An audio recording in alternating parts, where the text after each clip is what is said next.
시작에 앞서서 오늘 후보자들의 자리는 미리 사전 추첨을 통해 정해졌다는 점 알려드리도록 하겠습니다. 오늘 토론회는 서울특별시 선거방송토론위원회가 주관합니다. 그리고 공직선거법 82조의 2항을 근거로 SBS를 비롯해 KBS와 MBC를 통해서도 동시에 생방송으로 중계되고 있습니다. 오늘 토론회에 참석하신 후보자 4분을 소개해드리도록 하겠습니다. 먼저 기호 2번 국민의힘 오세훈 후보입니다. 반갑습니다. 다음은 기호 4번 개혁신당의 김정철 후보입니다. 안녕하십니까. 다음은 기호 7번 정의당의 권영국 후보입니다. 네, 반갑습니다. 다음은 기호 1번 더불어민주당의 정원호 후보입니다. 오늘 토론회는 시작 발언 그리고 공통질문 2차례, 주도권 토론 2차례 그리고 마무리 발언 순서로 진행됩니다. 원활한 진행을 위해서 후보자들께서는 정해진 토론 규칙과 발언 시간 지켜주시리라 기대하겠습니다. 자신의 주장은 원 없이 펼치면서 다른 후보들의 주장에도 귀를 기울여주는 성숙한 모습도 많은 시청자분들께서 기대하고 있을 겁니다. 자, 본격적인 토론에 앞서서 네 후보자가 서울특별시장으로 왜 내가 돼야 하는지 모두 발언을 통해서 여러분께 말씀을 드리도록 하겠습니다. 첫 번째 모두 발언 순서는 오세훈 후보인데요. 시간은 1분입니다. 1분 지나면 마이크가 꺼진다는 점 모두 유념해 주시기 바랍니다. 오세훈 후보 시작해 주시죠. 예, 존경하는 서울 시민 여러분, 지난 5년 동안 저는 서울 정상화를 위해서 사력을 다해왔습니다. 신속통합기획으로 재개발 재건축에 숨통을 틔웠고 서울론으로 계층이동 사다리를 복원했습니다. 디자인 서울과 한강 르네상스는 도시공간의 자부심과 여유를 창조했고 친환경 CNG 버스와 지하철 역사 스크린 도어는 미세먼지 저감과 안전을 획기적으로 끌어올린 혁신이었습니다. 이제 공신력 있는 평가기관들 기준으로 해서 세계 3위의 삶의 질, 도시경쟁력 도시가 눈앞에 있습니다. 꼭 압도적으로 완성하고 싶습니다. 최근에 서소문 고가차도 철거 과정에서 안타까운 사고가 있었습니다. 삼가 고인의 명복을 빌면서 유가족 여러분께 진심으로 위로의 말씀을 드립니다. 이런 일이 반복되지 않도록 더 엄격한 안전기준과 관리체계를 구축토록 하겠습니다. 안전을 바탕으로 더 따뜻하고 더 건강한 삶의 질 특별시 반드시 완성하겠습니다. 자, 이번에는 김정철 후보가 얘기해 주시죠. 편안한 밤 보내고 계십니까? 서울 시민 여러분, 조용한 다수의 변호인 기호 4번 개혁신당 김정철입니다. 저도 쉽게 정치하려면 언제든 할 수 있었습니다. 10여 년 전 서울의 한 국회의원이 제게 구청장 자리를 제안하며 수천만 원의 공천원금과 인사권 절반을 요구했을 때 저는 단호히 거절했습니다. 그리고 석 달 전 민주당 강선우 의원이 구속된 공천원금 사태를 보십시오. 정치가 나아지기는커녕 공천원금만 3배가 올라 1억 원이 되었습니다. 저는 인생을 살며 쉬운 길을 걸어본 적이 없습니다. 여수에서 태어나 4살에 서울로 올라왔고 9개 구를 돌며 21번에 이사를 했습니다. 그래서 제 주민등록 초보는 3장이 넘습니다. 가난했지만 노력하면 성공할 수 있다는 대한민국 시스템을 믿었습니다. 정치에서도 백도 없고 돈이 없어도 노력하면 해낼 수 있다는 것을 똑똑히 보여주겠습니다. 김정철을 선택해 주십시오. 감사합니다. 자, 이번에는 정의당의 권영국 후보 순서입니다. 존경하는 서울 시민 여러분, 정의당 서울시장 후보 권영국입니다. 저는 10년 전 구의역 김군 사망사건 진상조사단장이었습니다. 그런데 10년이 지나도 사망사고는 계속되고 있습니다. 서소문 고가차도 수서역 부근 공사 현장, 영등포구, 양천구, 서울시에서 이번 주에만 노동자 6명이 작업 중에 목숨을 잃었습니다. 삼가 명복을 빕니다. 오세훈 후보는 과연 무슨 낯으로 이 자리에 서 있습니까? 더 심각한 것은 부실공사에 대한 은폐입니다.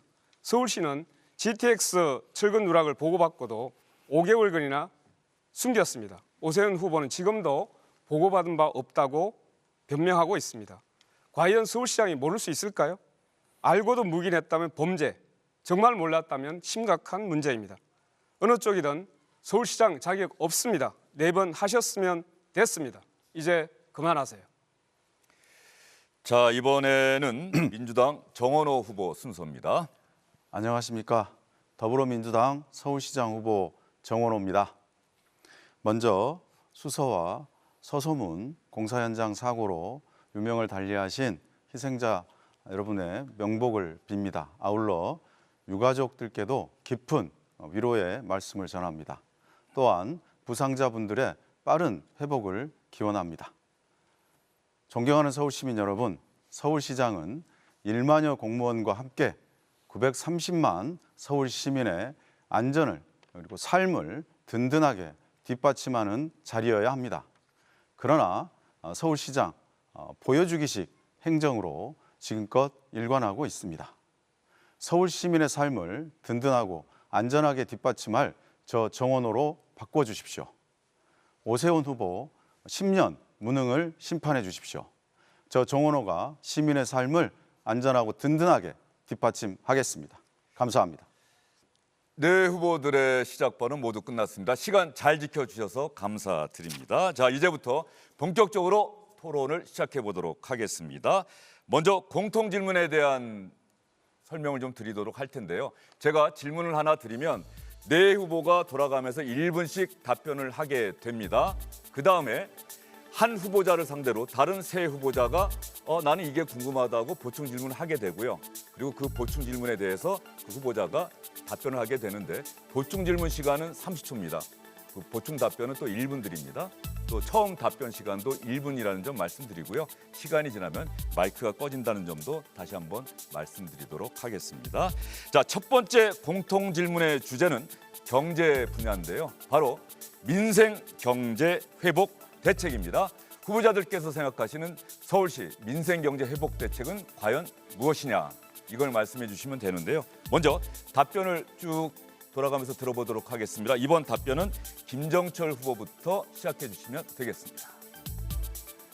시민 여러분, 양당 후보가 서울 부동산을 31만 호, 36만 호를 짓겠다고 합니다. 이거는 불가능한 허구입니다. 정비사업의 지연의 본질을 모르는 엉터리 처방이라고 볼 수 있습니다. 인허가를 서두르면 마치 문제가 해결될 것처럼 말하지만 실제로 그것과는 상관이 없이 법적 분쟁 때문에 문제가 발생을 합니다. 진짜 문제는 바로 동의서의 위조, 종합장의 비리, 분담금 갈등과 같은 법적 분쟁입니다. 제가 변호사로서 현장에서 직접 겪어봐서 누구보다 잘 압니다. 저는 기술과 아이디어로 이 분쟁을 끝내겠습니다. 블록체인 전자서명 그리고 공공조합장을 내려서 비리를 막고 AI 시뮬레이션을 통해서 분담금 갈등을 본질적으로 해결하겠습니다. 재개발 사업을 무한정 지연시키는 진짜 걸림돌을 걷어내야 합니다. 서울의 해결사 기호 4번 개혁신당 김정철입니다. 감사합니다. 자, 민생 경제 회복 대책입니다. 이번에는 권영국 후보가 어떤 생각을 갖고 있는지 말씀해 주시면 됩니다. 이번에 이재명 정부가 고유가 대책으로 피해 지원금을 지급했는데 필요했다고 봅니다. 그러나 현금 지원이 계속 반복될 수는 없습니다. 앞으로는 시민들의 주된 생활비인 주거, 교통, 의료, 돌봄과 같은 기본 서비스를 강화하는 방향으로 민생 지원의 패러다임을 확 바꿔야 합니다. 공공임대주택을 확대하고 대중교통을 무상화하고 아동병원비 100만 원 상한제를 도입하고 초고령 사회 대한민국의 가장 큰 문제로 대두되고 있는 돌봄을 강화해야 합니다. 다음으로 소상공인 자영업자 골목 상권을 살리기 위해 첫째, 임대료 상한제를 추진하겠습니다. 둘째, 플랫폼 기업의 수수료를 제한하겠습니다. 셋째, 악성부채를 탕감하고 저리대출 지원을 확대해 나가겠습니다. 저는 불평등으로 고통받는 시민들의 삶을 온전히 들어올리겠습니다. 자, 다음은 정원호 후보가 민생 경제 회복 대책 말씀해 주시죠. 소상공인과 자영업자의 위기를 극복하고 골목의 민생경제 성장 동력을 만들 수 있는 서울형 브랜드 상권 육성 프로젝트를 시작하겠습니다. 이를 위해 지역별로 개성을 살린 대표 골목 상권 제2의 성수동 20개 만들기를 통해서 지역 상권을 활성화시키겠습니다. 위기에 처한 소상공인과 자영업자들에겐 긴급 운영자금을 지원하겠습니다. 10% 할인된 2조 5천억 규모의 지역사랑 상품권을 발행하여 소비 위축을 극복하고 물가 상승에 따른 생활비 걱정을 덜어드리겠습니다. 지역사랑 상품권에 생산 유발 효과와 부가가치 유발 효과 그리고 소비 촉진 효과는 이미 검증되었습니다. 시급히 소비 위축을 극복할 최선의 방법입니다. 상품권이 10% 할인된 가격으로 제공되므로 물가 인상으로 고통받고 있는 서민의 부담을 낮추는 효과도 있습니다. 네. 자, 다음으로 오세훈 후보가 민생경제 회복 대책 말씀해 주시죠. 네, 민생 경제 중에 가장 중요한 것은 양질의 일자리 창출이죠. 양질의 일자리는 미래 산업으로부터 나옵니다. 양재 AI, 수소 로봇, 홍릉, 창동의 바이오 같은 이런 최첨단 산업에 투자하는 것도 물론 상당히 필요하겠지만 정말 어려움을 겪고 있는 분들은 서울의 기업의 90%를 차지하는 영세, 자영업자, 소상공인 여러분들을 돕는 겁니다. 그래서 표를 준비했습니다. 창업 단계부터 폐업 단계까지 생애 주기별로 이렇게 촘촘하게 지원해 왔고 올해 예산은 한 3조 1천억 정도를 준비를 했습니다. 이분들께 예를 들면 마통이라고 그러죠. 마이너스 통장. 필요할 때 언제든지 금융을 융통해서 쓰실 수 있도록 한다든가 저리로 고율의 이자를 바꿔드려서 경영을 좀 타개할 수 있도록 도와드린다든가 하는 이런 방법을 통해서 열심히 도와왔습니다. 앞으로 이러한 도움을 더욱 확대하도록 하겠습니다. 자, 네 후보 모두 시간 잘 지켜주고 계십니다. 자, 이번에 말씀드린 것처럼 이제 보충 질문 또 보충 답변 듣도록 할 텐데요. 먼저 김정철 후보의 민생경제 회복 대책에 대해서 권영국 후보가 30초 안에 보충 질문해 주시고요. 1분 안에 답변해 주시면 됩니다. 네, 자영업자들이 가장 힘들어하는 것은 임대료와 플랫폼 갑질, 그로 인한 내수 침체입니다. 그래서 임대료 상한제, 플랫폼 수수료 제한, 기본 서비스를 통한 가처분 소득 확대를 주장하고 있습니다. 그런데 오세훈 후보 자영업자 공약 죄다 대출이 많이 보입니다. 빚으로 버티라는 게 자영업자 정책일까요? 자영업자들이 가장 힘들어하는 임대료와 수수료를 낮추는 것이 서울시가 해야 할 역할이 아닐까요? 네, 김정철 후보 답변해 주시죠. 저는 거기에 동의합니다. 지금 자영업자들이 매우 힘들어하시고 계시기 때문에 임대료를 많이 올리지 못하도록 하는 부분에 대한 정책 그리고 그걸 보조하는 정책, 지원하는 정책이 꼭 필요하다고 생각하고요. 특히 이제 각종의 플랫폼을 통해서 각종의 그 자영업자들이 지금 수수료가 굉장히 많습니다. 그 수수료로 인해서 고통받고 있는 부분이 많기 때문에 저는 과거에도 그런 부분과 관련되어서 법률을 제정해서 플랫폼 그 수수료에 대한 상한에 대한 제한을 좀 할 필요가 있다라고 말씀드린 바 있습니다. 지금 자영업자들의 어려움 그리고 그 현실을 우리는 깨달아야 되고 저도 권영국 후보의 그런 말씀은 굉장히 깊이 공감합니다. 다만 이제 거기에 더해서 자영업자들이 스스로 더 활성화될 수 있도록 여러 가지 대책을 내야 됩니다. 저는 그래서 상표권과 관련된 브랜드 방패 공약 그리고 그들에게 여러 가지 자영업에 어려움이 발생했을 때 긴급 대출하는 내용 이런 것들을 공약으로 자, 이번에는 정원호 후보가 김정철 후보에게 보충 질문 30초 안에 해주시죠. 네, 최근 삼성역 부실 시공 사건으로 안전 문제는 물론 개통 지연에 따른 손실 보상금이 정부 추산으로 약 400억 정도가 이른다고 합니다. 김정철 후보께서도 이 사건에 대해서 출근 누락을 몰랐다는 것은 솔직하지 못하다라고 말씀하신 게 보도된 적이 있는데요. 삼성역 부실 시공과 관련해서 경제적 손실을 최소화하면서 해결할 수 있는 방안이 있다면 말씀 주시기 바랍니다. 저는 삼성역 부실 시공과 관련돼서 그 보고가 늦어진 점 이런 건 시스템의 문제라고 생각합니다. 그렇지만 지금 현재 철근을 덧대가지고 할 수 있다라고 하는 부분이 있다면 신속하게 전문가들이 거기에 투입이 돼서 정말 이것이 안전한가를 빠르게 하는 것이 손실을 줄이는 가장 최선의 방책이라고 생각을 하고요. 그리고 더 나아가서 그 지연돼서 결국은 철근이 누락된 것은 그 업체가 잘못한 거 아니겠습니까? 시공사가 잘못했기 때문에 그 부분에 대한 지연으로 발생한 손해에 대해서 저는 서울시가 구상권을 행사해야 한다고 생각을 합니다.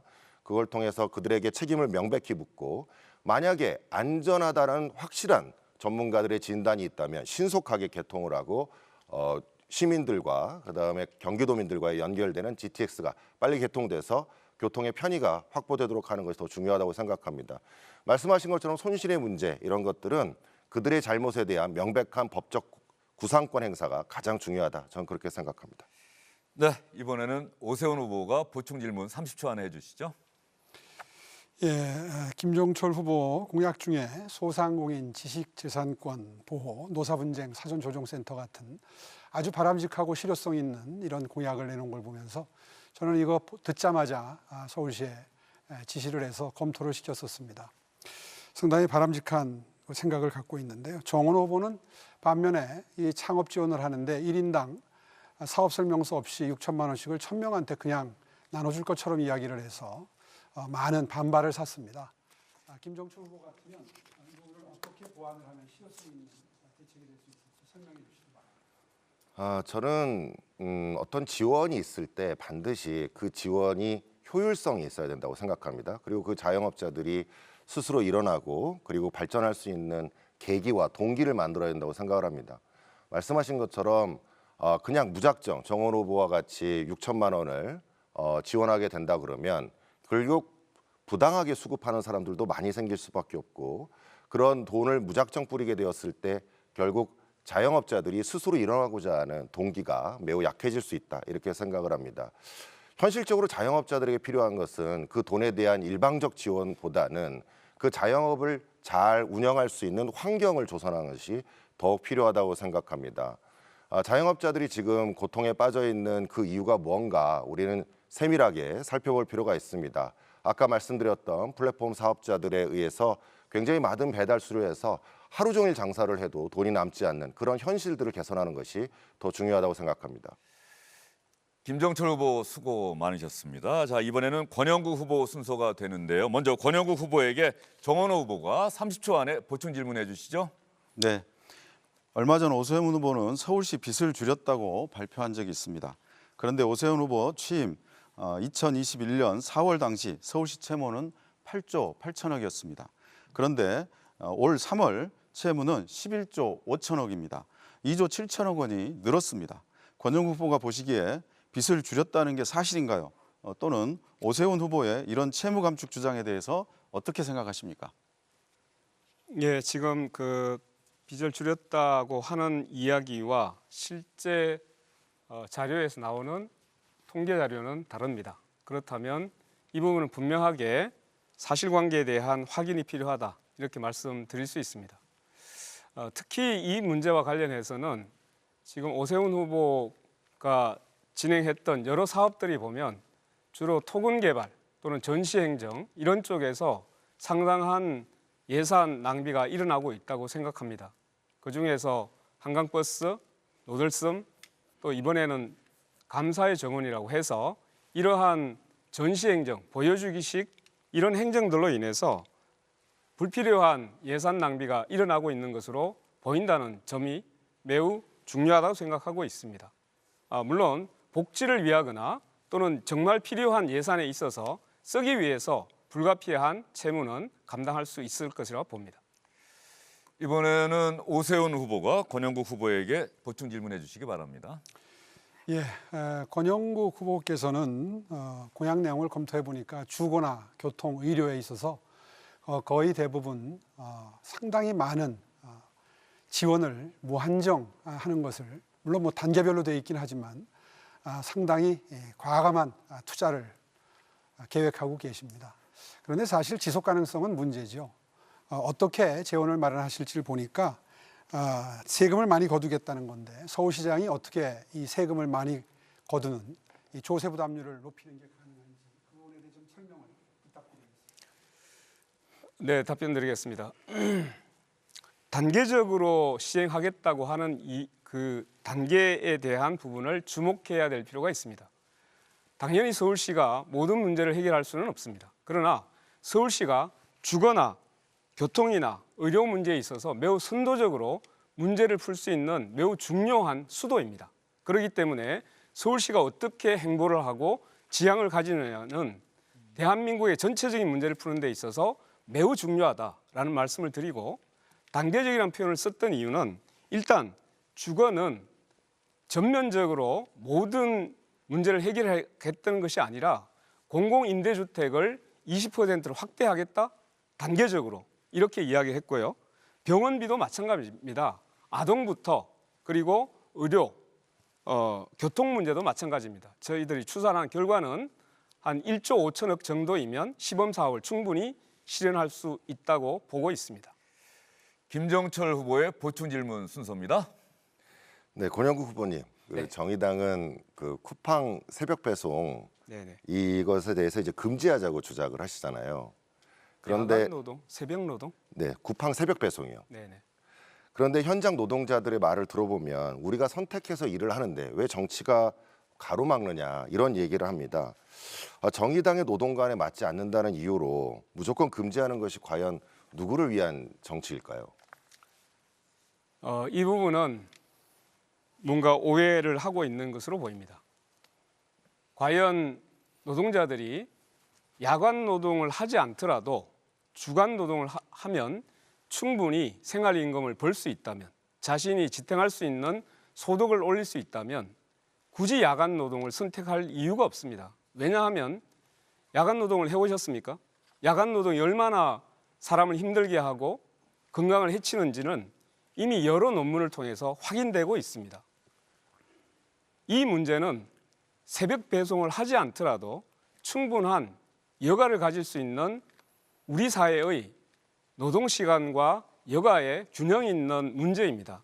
그럼에도 불구하고 하루하루 자신의 시장을 갈 수도 없는 상태로 장시간 노동이라고 하는 이러한 체제에서 벗어날 수 없기 때문에 발생하는 문제입니다. 따라서 쿠팡은 야간 노동이 없더라도, 새벽 배송이 없더라도 잘 할 수 있는 체계를 만들어야 할 것입니다.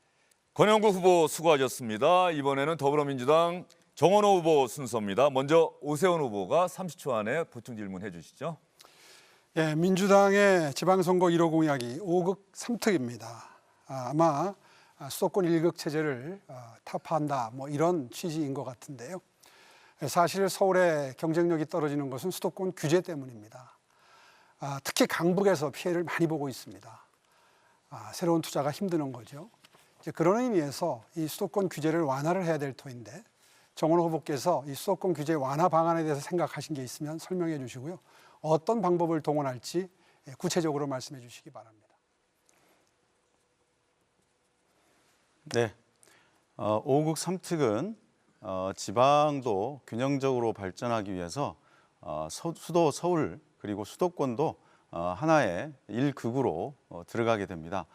그런 차원에서 보면 균형 발전의 의미가 담겨 있고요.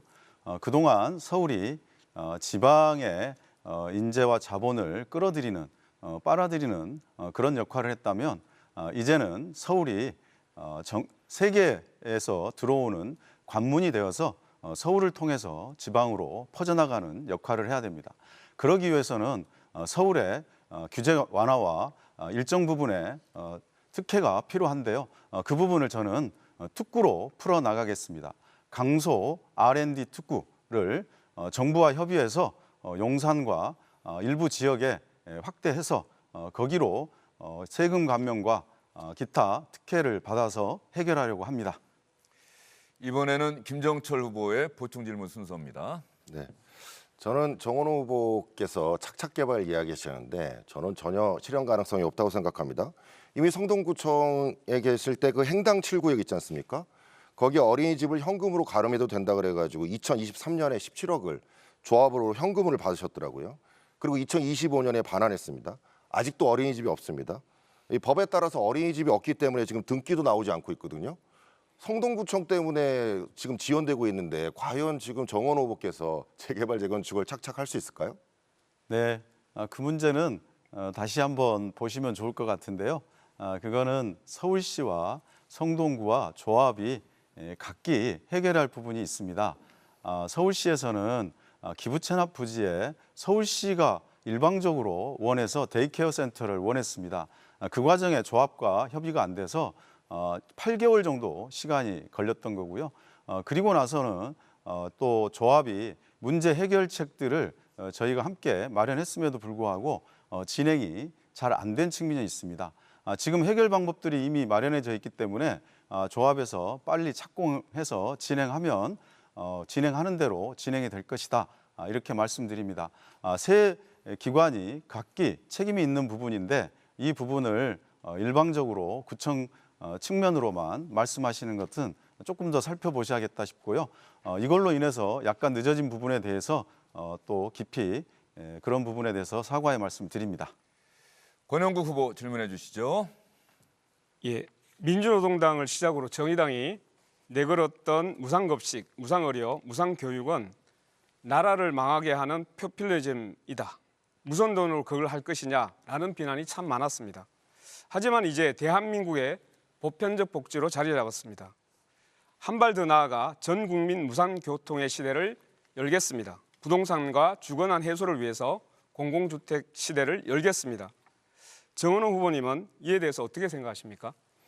네, 방향으로 보나 또 여러 시민들이 봤을 때 그런 것이 이루어진다면 굉장히 바람직스러울 거라고 생각합니다. 다만 이 문제에 있어서 예산의 문제, 재정의 문제가 뒤따르기 때문에 그 문제들은 재정의 범위 안에서 한 발 한 발씩 나아가야 된다고 생각합니다. 급격하게 이 부분들을 한꺼번에 실현하기란 어려울 것 같습니다. 그래서 먼저 재정이 준비되는 대로 교통 부분도 예컨대 단계별로, 계층별로 학생을 먼저 한다든지 또는 또 어르신들을 먼저 한다든지 이런 방식으로 해서 계층별로 풀어나가는 방법이 있을 것 같고요. 또 한편으로는 지역별로도 풀어나갈 수 있을 거라고 생각합니다. 교통이 잘 정착이 안 된 곳, 사각지대에 먼저 좀 투입하는 그런 방법도 있을 것 같습니다. 그래서 여건과 재정 여건을 보면서 진행해야 된다 이렇게 생각하고 있습니다. 정은호 후보 수고하셨고요. 이번에는 오세훈 후보 순서가 되겠습니다. 먼저 오세훈 후보에게 김정철 후보가 질문해 주시기 바랍니다. 오세훈 후보께서는 신통기획으로 계속 신속하게 할 수 있다 그러지만 전혀 신통하지 않은 것 같습니다. 신통기획이 실제로 지은 게 거의 없고요. 실제로 제가 알기로는 한 채도 없습니다. 그리고 오늘자 경실련에서 나온 기사와 관련돼서 보면은 무책임한 재정계획이다. 오세훈 후보의 공약에 대해서. 그리고 공약 예산의 80% 이상이 임기 말에 편성됐다. 임기 내 실현 가능성에 대한 심각한 결함이 있다. 이런 비판을 받고 있습니다. 저는 지금까지 못했으면 앞으로도 못할 것 같은데 어떻게 생각하십니까? 예, 이 정비사업 신통계획하고 기획하고 이 예산은 전혀 무관한 문제인데 두 개를 같이 물어보셨습니다. 신통계획은 정비사업, 재건축, 재개발은 조합 지정 단계까지 한 5년 걸리던 걸 2년 6개월로 줄였는데 그거 굉장히 어려운 거 한 겁니다. 그 이후에 절차들도 전부 병합을 해서 진행될 수 있도록 해서 앞으로 매우 빠른 속도가 예정되어 있습니다. 20년 걸리던 것을 12년으로 줄였는데 왜 아직 짓지 못했냐. 5년이란 시장에게 물어볼 일은 아니라고 생각합니다. 그 전에 389개를 해제한 박원순 시장, 그리고 민주당에 물어보셔야 될 질문이죠. 예산 문제 물어보셨는데 제 지난 임기, 이번 임기죠. 그러니까 공약 이행률이 90%입니다. 걱정하지 않으셔도 됩니다. 임기 말에 아무래도 임기 말에 완성이 몰리겠죠. 그러나 공약 이행은 분명히 그 어느 지자체보다도 가장 높습니다. 권영국 후보의 보충 질문 순서입니다.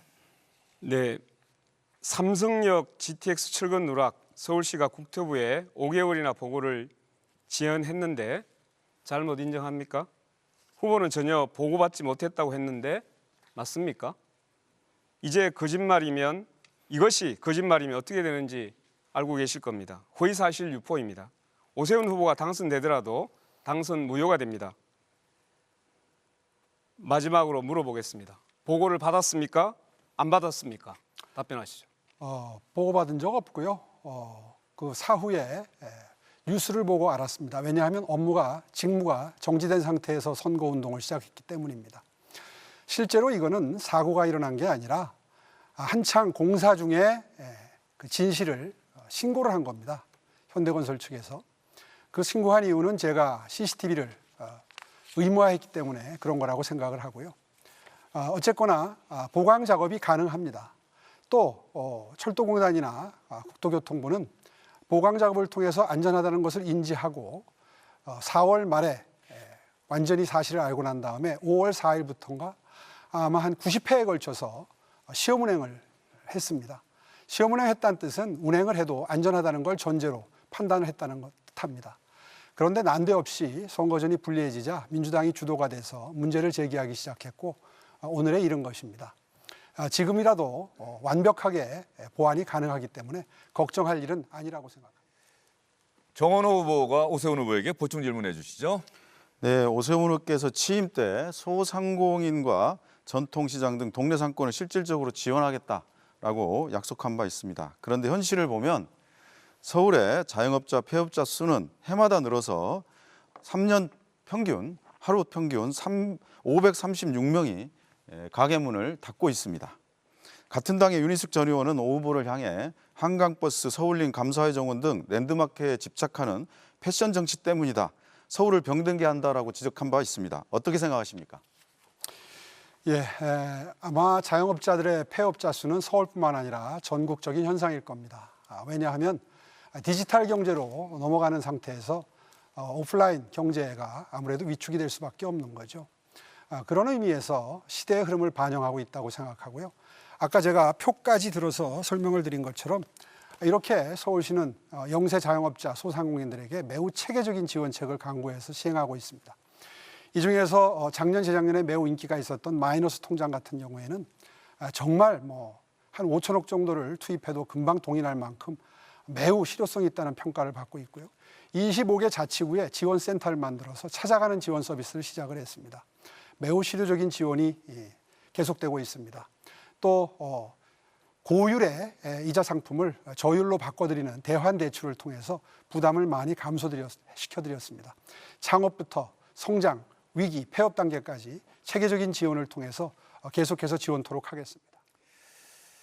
오세훈 후보도 수고하셨습니다. 자, 이번에는 네 후보자 모두 가장 중점적으로 준비했을 주도권 토론 시간이 되겠습니다. 주도권 토론에서는 꼭 지켜야 할 약속이 있는데요. 주도권을 가진 후보자는 반드시 2명 이상의 후보자에게 꼭 질문을 하셔야 됩니다. 한 명에게만 질문하면 안 됩니다. 그리고 질문하면 답변 시간은 가능하면 30초 이상 보장해 주시기를 부탁드리도록 하겠습니다.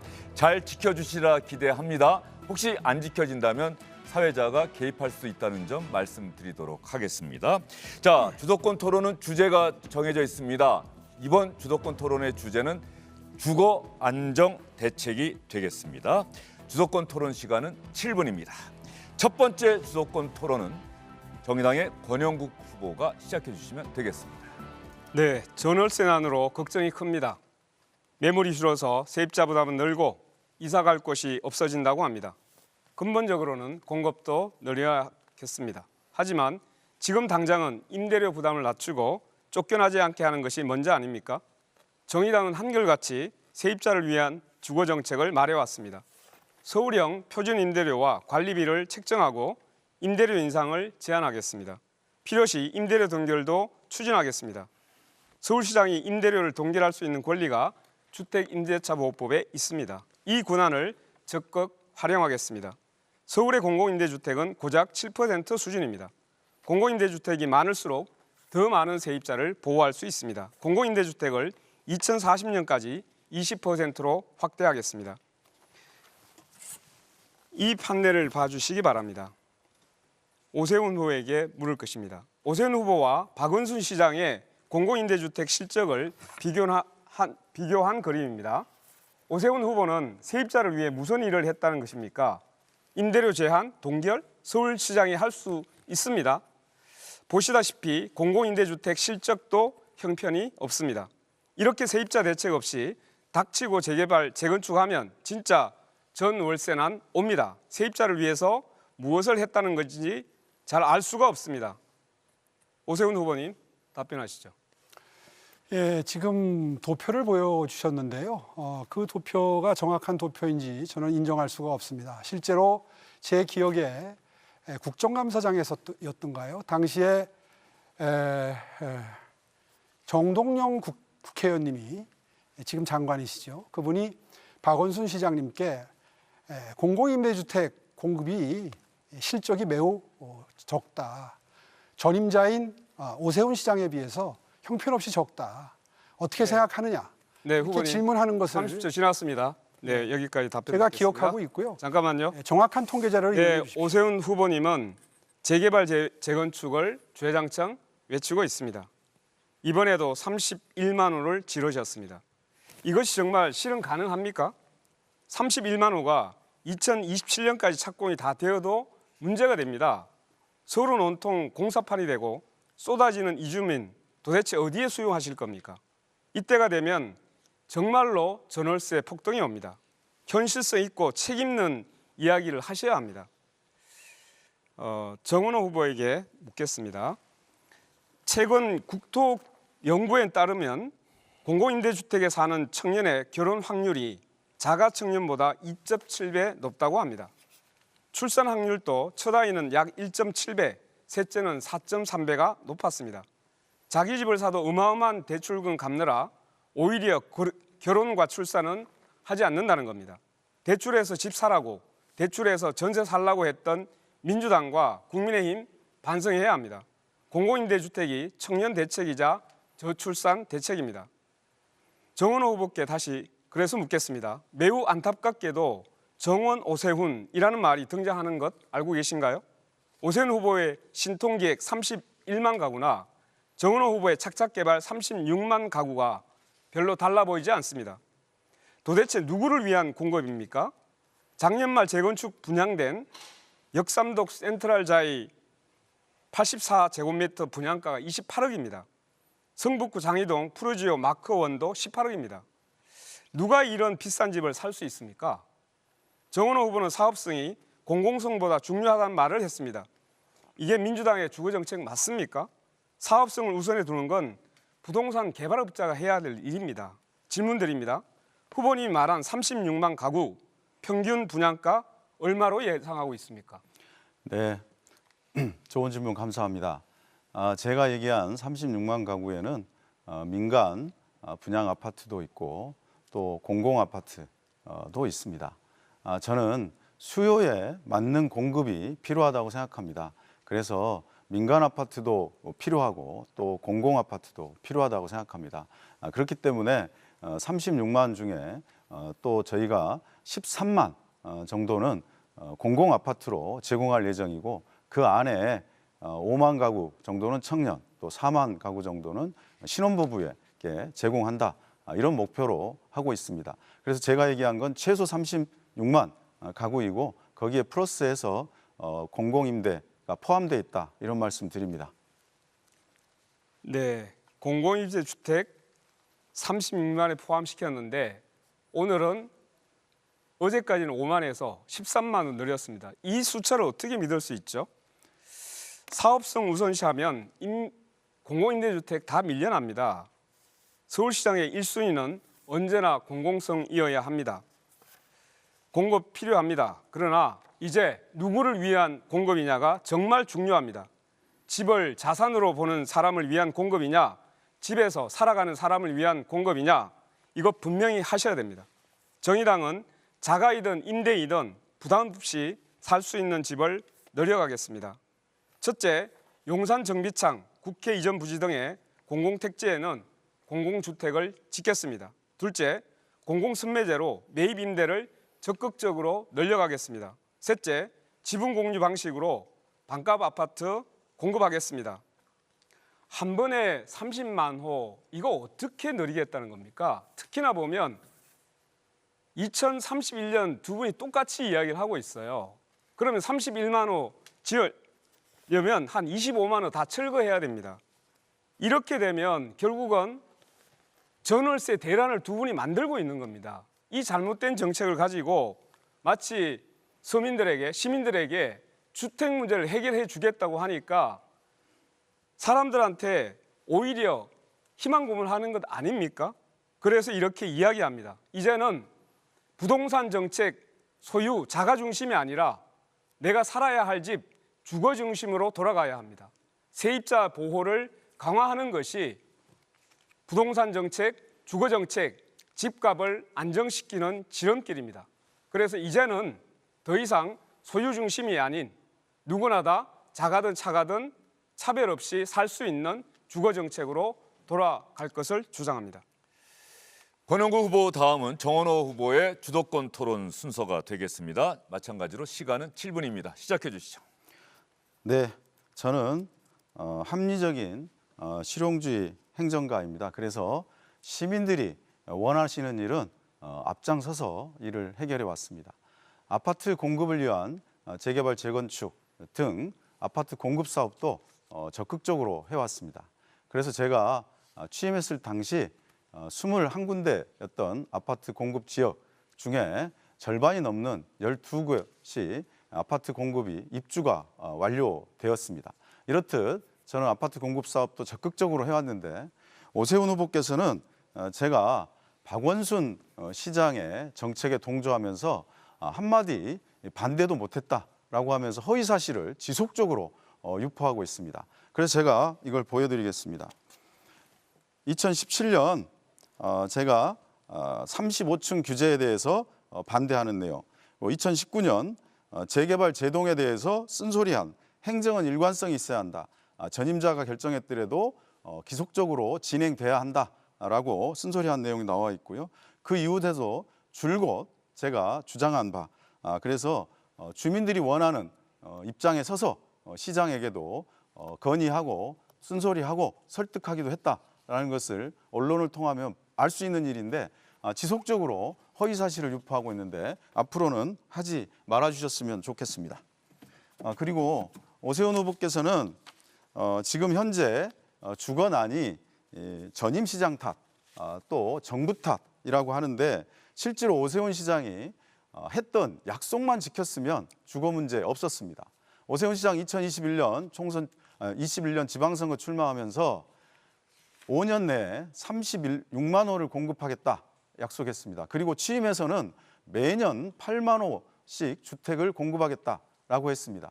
그런데 국토부 통계를 보니까 22년부터 24년까지 3만 9천 호 착공 기준으로 공급했습니다. 본인이 약속한 거에 절반도 못했습니다. 그러니까 지금 주거난이 발생하는 겁니다. 본인의 약속을 지키지 못했으면서 왜 전임자 또 정부 탓을 하는 겁니까? 그렇다면 윤석열 정부 때는 왜 못한 겁니까? 이 문제에 대해서 많은 분들이 오세훈 후보 때문에 현재 주거난이 일어나고 있다라고 보고 있습니다. 오세훈 후보께 묻겠습니다. 주택 공급을 위해서는 다양한 공급이 이루어져야 하는데 공공재개발, 도심 공공복합개발 사업, 리모델링 사업, 이 세 사업에 대해서는 오세훈 시장 전혀 신경 쓰지 않았습니다. 이 세 사업을 통해서 제공 예정이 된 주택이 20만 호 가까이 됩니다. 이 문제가 잘 됐더라면 지금의 주거난도 훨씬 해결될 수 있었을 겁니다. 이 문제, 왜 이 세 사업에 대해서는 신경 쓰지 않았는지 묻고 싶습니다. 워낙 여러 가지 말씀을 하셔서 순차적으로 말씀드리겠습니다. 처음에 21군데에서 12개를 완성하셨다고 그랬는데 그 21개가 전부 제 임기 1기 때 구역 지정됐다는 거 명확하게 밝혀주셨으면 좋겠고요. 쓴소리 하면 뭐합니까? 관철시킨 게 하나도 없는데 그런 말씀은 하나마나 한 말씀이고요. 그리고 전임시장 탓을 한다고 하는데 전임시장 시절에 389군데 해제했던 거 맞죠? 그것 때문에 지금 전부 한마디로 말해서 전부 갈아엎고 재초제 뿌려놓고 나가셨으니까 그걸 원상복귀하고 있는 거 아닙니까? 그런 점을 분명히 말씀드리고 싶고요. 그리고 자꾸 원래 계획을 다 못했다고 하는데 원래 구역 지정 물량을 6만 호씩 감사합니다. 하겠다고 했던 건데 감사합니다. 그거를 말을 비틀어 가지고 다른 말씀을 자꾸 하시기 때문에 감사합니다. 바로 잡습니다. 시간이 됐습니다. 정작 물어본 건 대답하지 않고 다른 약속, 시간을 다른 얘기만 주셔야죠. 합니다. 앞에 다 거짓말을 하셔놓고 이렇게 말씀을 그렇게 하시면 안 되죠. 다 사실관계가 다른 얘기를 하지 않았습니까? 그렇지 않지 않습니까? 네, 오세훈 계속하시죠. 후보님, 시민들이 보고 있습니다. 본인이 약속했지 않습니까? 선거 공약으로도 약속하고 그게 구역 지정 물량이라고. 취임에서도 내용을 다 파악한 상태에서 약속을 하셨는데 그걸 지키지 않으셨습니다. 그리고 제가 질문할 때만 답해 주십시오. 그리고 질문한 내용을 답해 주셨으면 틀린 내용을 좋겠습니다. 말씀하시는데 자, 그건 놔두고 공공재개발과 도심 공공복합사업, 리모델링 사업은 왜 지원하지 않았습니까? 리모델링 사업은 지원하지 않은 게 아니라 재건축이 워낙 인기가 있기 때문에 리모델링이 위축이 된 거죠. 실제로 중구의 남산타운 아파트 같은 경우에는 최근에 아주 속도가 빠르게 나고 있어서 주민 여러분들이 굉장히 만족해 하십니다. 또 나머지 두 사업도 안 했다고 하는데 일정 물량들이 다 진도가 나가고 있는데 그걸 안 했다고 자꾸 말씀하시니까 네, 그 점을 지적드리는 겁니다. 그 협회 분들은 그 관계자들은 전혀 다른 얘기를 하고 있습니다. 한번 이제 같이 모여보시죠. 뭐. 네, 그분들께서 오세훈 후보가 전혀 도와주지 않고 방해했다라고 하면서 저에 대한 지지 선언을 공식적으로 공개적으로 했습니다. 그죠? 재건축과 리모델링은 제 얘기 시간입니다. 네. 그래서 그 부분에 대해서 명확하게 말씀드리겠습니다. 다음은 권영국 후보님께 질문 드리겠습니다. 오세훈 후보가 하지 않은 일은 또 있습니다. 매입 임대주택, 오피스텔, 도시형 생활주택에 대한 건데요. 이게 전세랑과 굉장히 밀접해 있는데 이 부분에 대해서 오세훈 후보는 무려 4조 원을 불용, 쓰지 않으면서 이 사업을 하지 않았습니다. 이것을 평균 3억으로 잡으면 13,000호에 해당하는 것을 짓지 않고 불용시켰습니다. 이것에 대해서 어떻게 생각하십니까? 어젠가 보니까 이제 정부가 수도권에 9만 호의 매입 임대주택을 제공하겠다 이렇게 발표를 한 바가 있습니다. 매우 환영할 만한 일이죠. 실제로 이 건설 임대를 하기에는 여러 가지 땅도 지금 제한적이고 하기 때문에 이 매입 임대를 통해서 공공임대 주택을 제공하는 것은 이제 앞으로 서울이 주택 문제를 특히 서민들의 그리고 청년들의 주택 문제를 푸는 데 있어서 매우 중요하게 될 것이라고 보고 있습니다. 그래서 만약 매입 임대 주택에 대해서 불용했다면 이것은 서울 시민들에게 고통을 가한 행위라고 보여집니다. 네, 감사합니다. 분명 오세훈 후보께서는 매입 임대주택을 불용할 저한테 시간을 하면서까지 10초만 안 주시죠. 했습니다. 저는 착착 개발로 31년까지 36만 호 이상을 공급하겠습니다. 그리고 이 중에 청년과 대학생 5만 호, 그리고 신혼부부 4만 호, 어르신 1만 호 등을 공급해서 주거 문제 빠르게 해결해 나갈 수 있도록 하겠습니다.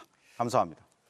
정원호 후보의 주도권 토론이 마무리됐고요. 오세훈 후보 하고 싶은 말씀 이 주도권 토론에서 또 하시면 되니까요. 지금부터 오세훈 후보의 주도권 토론 시작합니다. 7분입니다.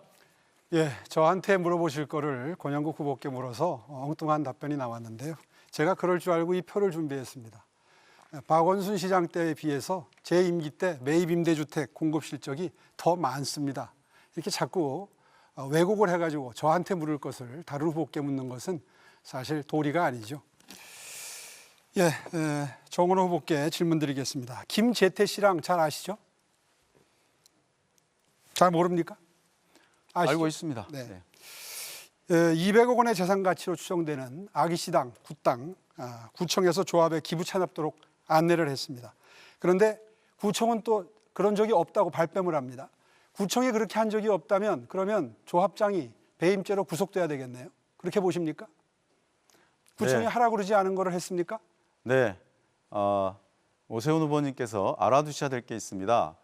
그렇게 결정한 건 2008년, 그러니까 국힘당 계열 한나라당 전임 시절 제 말씀 듣고 말씀하시죠. 제 시간입니다. 제 네, 말씀 듣고 말씀하세요. 질문하셨잖아요. 질문했는데 2008년도에 한 거를 2014년도에 유지를 했잖아요. 그 점을 설명해 오세훈 달라고. 후보님 반칙하지 마십시오. 그 점을 설명해 달라고. 반칙하지 마시라니까요. 제 시간이잖아요. 30초 쓰고 나면 그다음부터 말씀을 못 하실 텐데. 하십시오. 아니 그러니까 제가 얘기하는데 왜 끊고 하십시오. 반칙을 하십니까? 그래서 2008년도에 한나라당 구청장이 잘못 결정해 놓은 겁니다. 그래서 제가 들어와서 이건 잘못된 거다. 기부 체납을 할 수가 없다. 그런 방식으로 충분히 설명드렸는데 조합과 아기시당 측에서 그것을 진행한 겁니다. 이 문제는 이 명확합니다. 정도면 됐습니다. 30초 하셨고요. 수사하면 밝혀질 겁니다. 저는 그렇게 생각하고요. 그것만 문제가 아닙니다. 아까 어린이집 문제에 대해서도 엉뚱한 답변을 하셨는데 처음에 현금으로 내라고 그랬다가 건물을 지어서 하라고 그런 거는 아까 사과를 하셨습니다. 잘못을 인정하신 것 같고요. 그런데 그 다음에 그걸 설명하는 것이 문제입니다. 서울의 대부분의 재개발 재건축에 준공이 제때 나지 않는다. 이런 말씀을 하셨는데 제가 통계 자료를 보니까 작년도 1년 동안 30군데가 준공이 났는데 입주를 했는데 28군데가 준공이 나고 2군데가 입주 후에도 준공이 나지 않았습니다. 이런 식의 거짓 해명을 하시는 것은 이거는 천만 서울시정을 책임질 분이 하실 말씀은 아니라고 생각합니다. 어쨌거나 주민들은 3년 동안 지금 어린이집을 이용하지 못하게 됐습니다. 그 점에 대해서 혼선을 일으킨 데 대해서 관계 공무원을 징계하셨습니까? 자, 오세훈 후보님, 제 눈에 들보는 못 보고 남의 눈에 티만 본다는 말이 있습니다. 오세훈 후보님 이걸 좀 봐주시기 바랍니다. 자, 같은 사안입니다. 이것은 반포 주공 1단지 사업인데요. 덮개공원입니다. 덮개공원 문제가 반포 주공뿐만 아니라 압구정, 성수까지 걸려 있는데 이게 17,000호가 걸려 있고 특히 반포는 지금 이 덮개공원 문제가 아직 정부로부터 허가를 못 받아서 이 문제가 공사도 시작을 못 하고 있습니다. 그래서 준공 이후에 그 정도 준공 이후에 2년 됐고요. 동안이나 못 하게 되는데 그것을 뭐라고 해명하셨냐? 이것은 부분 준공을 받아도 된다. 소유권 이전 고시가 가능하다라고 서울시가 얘기를 해놓고 똑같은 사안인데 왜 똑같지 그렇게 않죠. 비판합니까? 똑같지 않죠. 네. 이것은 생활 편의 시설 중에서 여유 공간을 넘나들 수 있는 통로의 문제이기 아니 때문에 그러니까 같은 문제 아닙니까? 말씀드리는데 부분 준공 아닙니까? 제 질문 듣고 말씀하세요. 이거 부분 준공 맞죠? 1,000가구가 입주를 해가지고 어린이집이 없는데 어린이집 있습니다. 들으세요. 어린이집이 잘못 알고 하나가 계신데요. 있는데 작은 게 있는데 큰 게 있는 겁니다. 아닙니다. 작은 게 있는데 큰 게 완공이 안 돼서 아이를 둘 키우는 집이 하나는 큰 아이는 먼저 살던 동네다 보내고 하나는 이곳에 보내는 이런 불편을 겪고 있는데 그거에 대해서 지금 그런 식으로 설명을 하십니까? 자 말씀드리겠습니다. 이거는 서울시에서 조합과 의견이 달라서 8개월이 늦어진 영향도 있습니다. 그 얘기 분명히 말씀드리고 자 이거 여기에서 부분 준공은 가능한 일이고 거기 행당 7구역은 안 가능합니까? 자, 제 말씀 들으세요. 행당 7구역에 이거에 대해서는 뭐 하실 말씀 없으신가요? 네. 어린이집에 건물을 지어서 기부 체납을 해야 되도록 법에 돼 있는데 그거를 법령 해석을 잘 못해서 자, 이 부분은 공무원이 실수를 해서 제 말씀 듣고 답변하세요. 17억 원을 반환하면서 7천만 원을 이자로 지급했지 않습니까? 이 부분은 그 공무원 징계했습니까? 안 했습니까? 서울시에서 일방적으로 질문하는 조합에게 거를 답변하세요. 조합에게 징계하셨습니까? 안 하셨습니까? 덮개 공원을 만들으라고 일방적으로 얘기해놓고 허가도 안 제 받고 일방적으로 질문에 얘기하신 거 답변해 아닙니까? 주십시오. 이 문제도 마찬가지입니다. 제 질문에 답변해 주십시오. 네, 그래서 이게 더 큰 문제 아니냐 서울 시내에 라는 말씀입니다. 자, 다시 말씀드리겠습니다. 서울 시내에 지금 578군데가 진행 중입니다. 그중에서 부분 준공한 거 사례를 하나를 가지고 저한테 질문하시는데 저는 성동구의 사례를 말씀드리고 있는 겁니다. 성동구의 사례 중에 유일하게 거의 유일하게 그것도 제가 챙겨가지고 진도가 나갔던 거예요. 그거를 겨우 하나 준공을 했는데 준공이 안 나고 있어요. 거기에 공무원이 실수가 개입돼 있고 이 공무원이 왜 이런 실수를 했는지를 지금 밝혀내셔서 지금 일방적인 징계를 말씀을 하셨는지. 지금 일방적인 말씀하고 계신데요. 그러면 성동구에 7천만 그게 원 하나만 있다는 말씀입니까? 제 질문에 답변하세요. 7천만 원의 손해를 재정적으로 보였는데 그 공무원이 책임을 졌습니까? 징계를 당했습니까? 제가 질문하는 건 이유가 있어요. 답변하세요. 아니 제가 말씀드렸지 않습니까? 같은 왜? 문제인데 제가 시간이 50초밖에 안 남아서 잠시만요. 정리를 하면 이렇습니다. 예. 오세훈 후보님 다른 후보에게 또 질문하셔야 됩니다. 네, 그렇습니다. 이 사안을 명확하게 정리를 못하신 이유가 그 조합장과의 유착관계 혹은 아기시당과의 유착관계가 있기 때문에 그거 가능성이 허위 있기 사실입니다. 때문에 그래서 질문을 드리는 거예요. 허위 사실입니다. 그렇다면 왜 명백한 징계를 안 허위 합니까? 사실입니다. 왜 징계를 안 합니까? 책임지시겠습니까? 왜 징계를 안 하죠? 무슨 징계를 안 합니까? 징계를 왜 못했죠? 거기 해당 사항 절차를 밟아서 하는 거 자, 아닙니까? 두 번째 질문은 권영국 후보께 드리겠습니다. 정원호 후보의 착착개발, 서울시의 신통개발에 시즌2다 하는 시민단체의 평가가 있었습니다. 어떤 관점에서 서울시의 정책을 그대로 벤치마킹했다고 보시는지 그 점에 대해서 혹시 의견이 있으시면 말씀해 주시기 바랍니다. 오세훈 후보님, 지금 시간을 주고 답변하라는 겁니까? 이건 예의도 아닌데요.